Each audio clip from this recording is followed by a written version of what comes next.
An effective compliance management system is integral to the success of any financial institution's compliance program.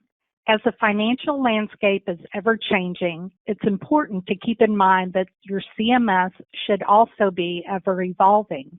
In other words, your CMS is not intended to be placed in a binder and set on a shelf.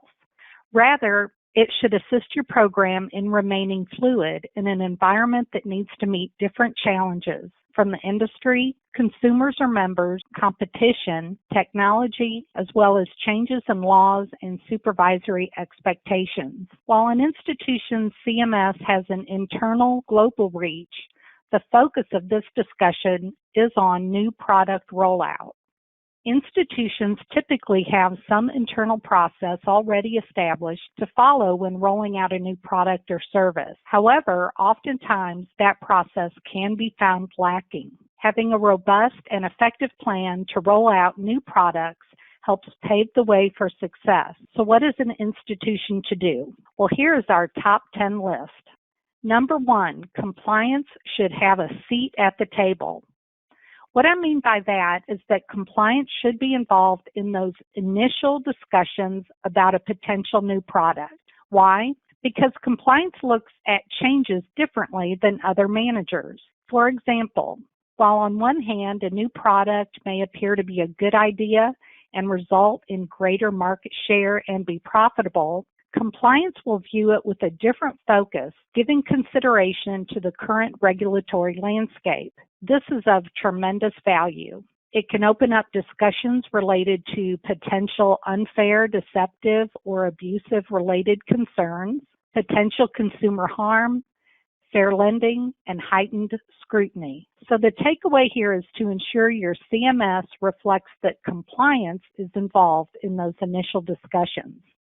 Number 2, new product rollout needs a deeper dive that after initial discussions have determined the process will continue, your CMS should dictate a more in-depth review of the product or service being considered. While your legal department should be involved, compliance has a primary role in this as well. A determination should be made about which compliance provisions are applicable to the new product. This would include determining whether there are any prohibitions that could impact the rollout. Besides considering any applicable regulations, such as those implementing truth in savings or truth in lending, considerations should also be given to any potential impact the rollout would have on your CRA performance. Number 3, determine the need and content for disclosures. This determination needs to involve an assessment of any required disclosures and what those disclosures need to say. It's important to follow any technical regulatory requirements and ensure that what you say accurately describes your product or service. This is the perfect time to also discuss whether certain disclosures will be provided in writing, provided electronically, and in what time frame. Number 4, craft an exciting internal rollout. Creating a buzz at the institution makes your staff feel like a true member of the team. Besides those positive effects, an important part of the rollout is training. Training is important as it helps convey a cohesive and consistent message to those on the front line, the back office, and anywhere in between. Training should include information on how the product or service works, as well as what disclosures will be provided to customers or members. Consideration should also be given to providing customer or member-facing personnel scripting about the new product. Number 5, don't forget policies and procedures. While this is likely a given, remember that your CMS is aimed at supporting your overall program, and having internal policies and procedures that support your team is a very important control in any program. So don't forget about documentation. In connection with this item, ensure that your documented process covers any third-party support that is being used as well.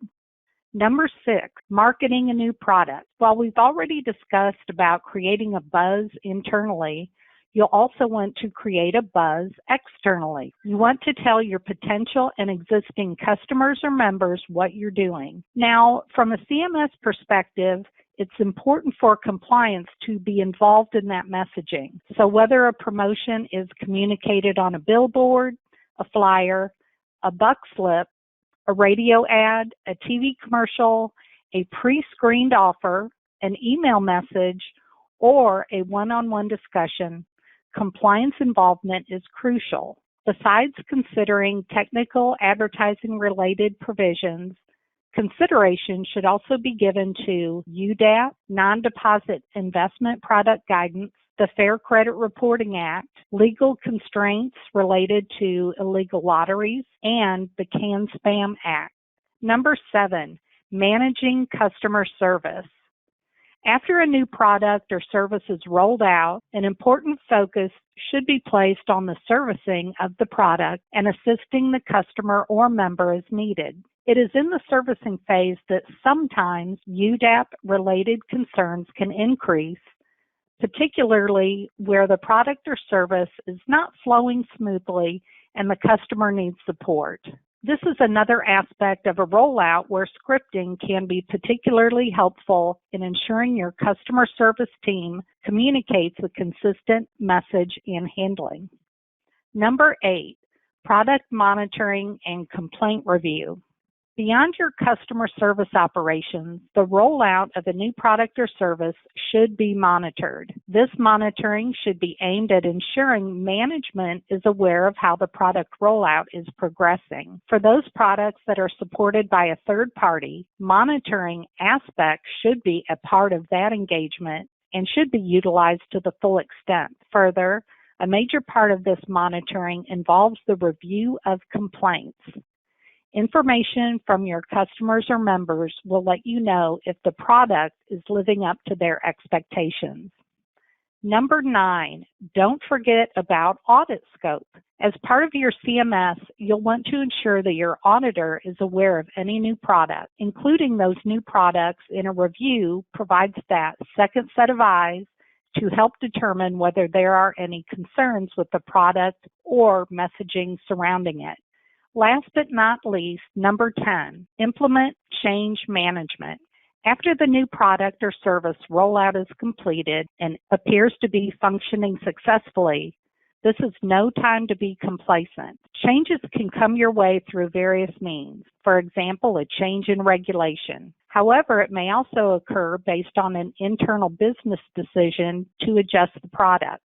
Regardless of how a change comes about, your CMS should support the review of that change, which could result in the re-review of many of the items from our top 10 list.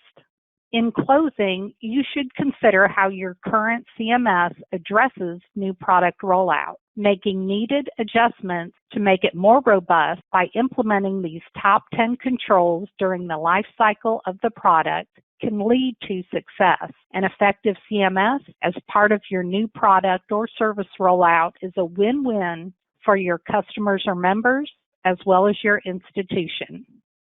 If you have any questions or would like additional information, please feel free to reach out to us.